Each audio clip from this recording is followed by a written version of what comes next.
In Toronto, pre-construction projects have been very popular among buyers for various reasons. What is the standard purchase process for these pre-cons?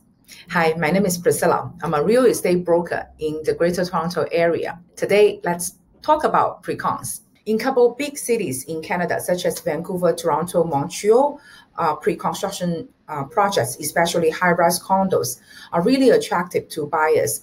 Very often, we see the number of buyer applicants a lot more than the available units. So the standard process is for the buyers to first raise their hand to apply, and then developers choose or allocate the units to their chosen buyers.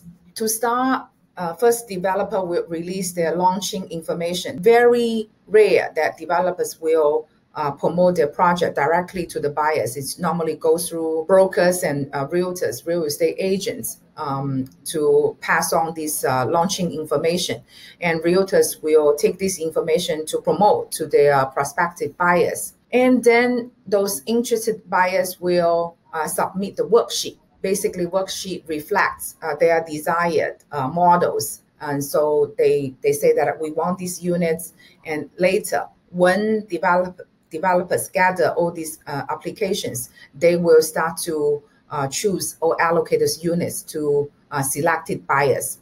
Only chosen buyers will be invited to sign the agreement of purchase and sell, and they will be notified by their buyers, the buyers who help them to handling this worksheet or application.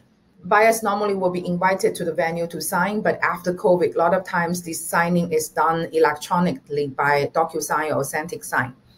And then at the signing, buyers will also need to pay or deliver these post-dated checks. Later, I will explain. The reason for these post-dated checks is because the deposit can be paid during a period of time. So in how many days you need to pay 5%, in how many other days to pay another 5%. So these future payment can be done by pay these post-dated checks. If this project sells to overseas buyers can use the wire transfer method to pay. After the buyers pay the post-dated checks and sign this agreement of purchase and sell, the developer, their executive management level, they will also sign. So after both parties sign, we say this contract is executed, and this executed contract will be sent back to the buyer. And then starting from the day the buyer received the executed contract, he or she will have 10 natural days as cooling period. And during this cooling period, buyers can find a lawyer to represent them, to review this contract, to see if this contract is satisfactory, it's fair to the buyers. So after review, your lawyer will find out all the points that to them they feel the buyers should know, and then the buyers can digest and see if they think this is satisfactory, they want to proceed to purchase. And if it's some terms and conditions are not fair, what they can do is they can ask their lawyer to send the request for the developers to amend. If the developers agree the amendment, they will come back with a new term and then both parties sign. But if not, then the buyer need to decide if they still want to go ahead or they want to drop the purchase. And if they no longer want to proceed further, they can rescind this purchase. As long as it's in the 10-day cooling period, it's okay. Then this contract, this agreement becomes void. Nobody will be penalized. But if the buyers choose to proceed, no matter it's after the developers amend the terms or everything the buyer is happy with, after 10 days, the contract becomes firm and binding. Okay. So before I move on, I do want to mention at the signing, normally you will be the buyers will be required to deliver this post-dated check. A lot of buyers today they don't have checks because checks are not used in daily life. People pay wire transfer, whatever other method. So if you want to get into purchasing a pre-con, do order yourself checkbook to get ready. So I want to take this developer Concord as an example to explain normally how the deposit is scheduled. So for example, for Concord, for local buyers, a lot of times you see the developer request 20% deposit. Use Concord as an example, 5% at signing, another 5% in 120 days, and then another 5% to 210 days. In 400 days total, in over a year a period of time, a buyer is required to pay 20%. And then nothing happens until interim occupancy date. The developer requires another 5%. So all together 25%.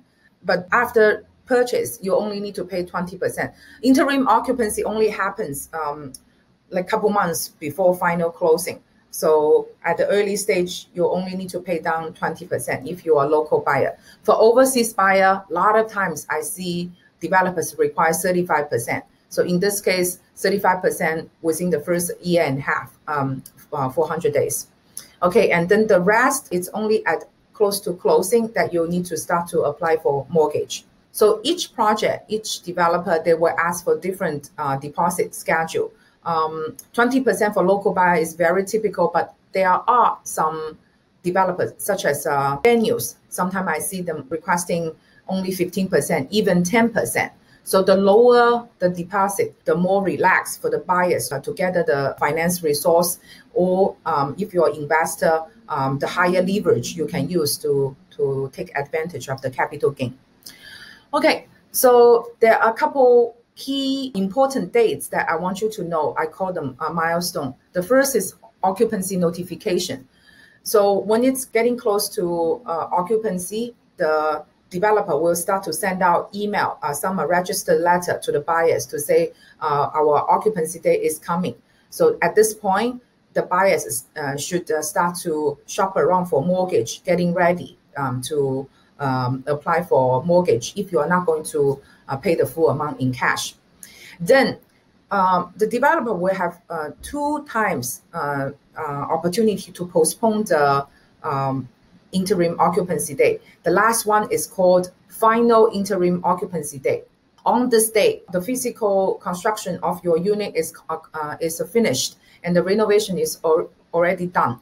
You will pick up the key from the developer, and if this unit is purchased for your own residence, you can already move in, and if you're an investor, you can start to look for tenants to rent your unit out. But because at this point, the ownership of this unit actually still belongs to the developer only give you the opportunity to move in. It's like they're lending their property for your usage. So starting from the occupancy day to the final closing day, you are using someone else's property, and so you have to pay an occupancy fee. And this occupancy fee is stated in the interim occupancy statement.